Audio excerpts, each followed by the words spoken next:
नमस्कार दर्शकों। भगवान राम का जन्म कैसे हुआ, ये प्रश्न बहुत लोगों के मन में होता है। अब भगवान राम का जन्म कब और कहाँ हुआ था, वह तो हम सभी जानते हैं। वह इसलिए क्योंकि जब श्री राम जी का जन्म हुआ था, उस दिन हम हर वर्ष रामनवमी का त्योहार मनाते हैं।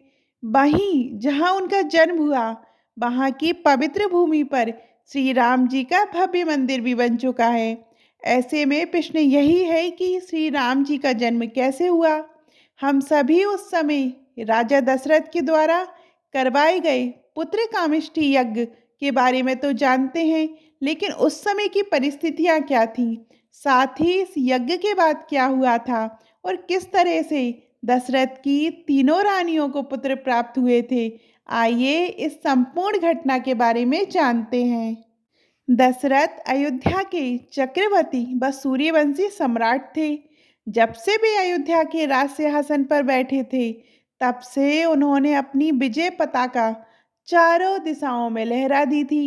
उनका राज्य भारतवर्ष के सभी राज्यों में सबसे शक्तिशाली व धनवान था। साथ ही उनकी तीन पत्नियां थीं, जिनका नाम था कौसल्या, कैकेयी व सुमित्रा। बहुत समय के बाद भी जब राजा दशरथ को कोई पुत्र प्राप्त नहीं हुआ, तो वे निराश रहने लगे। अब उन्हें हर समय ये चिंता सताने लगी कि उनके बाद ही अयोध्या का राज सिंहासन कौन संभालेगा। अयोध्या के अगले उत्तराधिकारी के लिए प्रजावासियों के द्वारा भी दशरथ पर दबाव बढ़ने लगा था।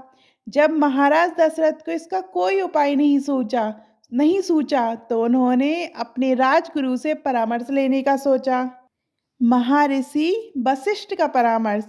महर्षि वशिष्ठ अयोध्या के राजगुरु थे, जिनसे राजा अपने राज्य संबंधी व निजी जीवन के लिए परामर्श लिया करते थे। अयोध्या नरेश दशरथ भी उनके पास गए व अपनी चिंता प्रकट की। महर्षि वशिष्ठ ने उन्हें ऋषि श्रृंग मुनि के द्वारा पुत्र कामिष्ठी यज्ञ करवाने को कहा। चूंकि दशरथ व कौसल्या की एक पुत्री भी थी, जिसका नाम शांता था। शांता का विवाह ऋषि श्रृंग मुनि के साथ ही हुआ था, इसलिए वे रिश्ते में दशरथ जी के दामाद भी लगते थे। ऋषि श्रृंग मुनि ससुर के आग्रह करने व पत्नी के कहने पर यज्ञ करवाने को तैयार हो गए। श्रृंग मुनि जी के द्वारा यज्ञ की सभी तैयारियां कर ली गईं व दशरथ के द्वारा पुत्र कामिष्ठी यज्ञ संपन्न करवाया गया। यज्ञ के समाप्त होने के बाद उसकी अग्नि में से स्वयं अग्निदेव प्रकट हुए व उनके हाथ में एक पात्र था। उन्होंने वह पात्र राजा दशरथ को दिया व बताया कि इसमें जो खीर है, वह वे अपनी तीनों रानियों को खिला दें, जिससे उन्हें पुत्रों की प्राप्ति होगी। ये खीर का प्याला पाकर राजा दशरथ अत्यंत खुश हो गए थे। उसके बाद वह खीर लेकर राजा दशरथ अपनी तीनों रानियों के पास गए। उन्होंने उस खीर को दो आधे आधे भागों में बांटा व एक भाग रानी कौशल्या को खाने को दे दिया। बाकी बची हुई खीर को उन्होंने फिर से दो भागों में बांटा व एक भाग रानी कैकेयी को खाने को दे दिया। अब बाकी बची खीर को दो भागों में बांटकर उन्होंने रानी कौशल्या व कैकेयी को अपने हाथों से रानी सुमित्रा को खिलाने को कहा। खीर खाने के फलस्वरूप कुछ ही समय में तीनों रानियां गर्भवती हो गई। समय यूं ही बीता व एक दिन तीनों रानियों के यहाँ पुत्रों का जन्म हुआ। रानी कौशल्या के स्वयं भगवान श्री राम जी का जन्म हुआ, जो सबसे बड़े पुत्र व अयोध्या के राज सिंहासन के उत्तराधिकारी थे। रानी कैकेयी को पुत्र रूप में भरत मिले व रानी सुमित्रा के दो पुत्र हुए, जिनका नाम लक्ष्मण व शत्रुघ्न था। कहते हैं कि चूंकि रानी कौशल्या ने खीर का अधिकांश भाग खाया था, इसलिए उन्हें पुत्र रूप में राम की प्राप्ति हुई थी।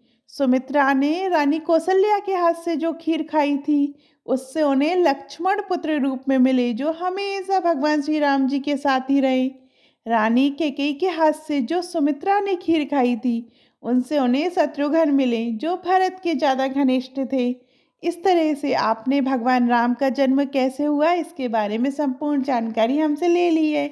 आपको राम जी के जन्म की ये कथा कैसी लगी, कमेंट में ज़रूर बताइएगा।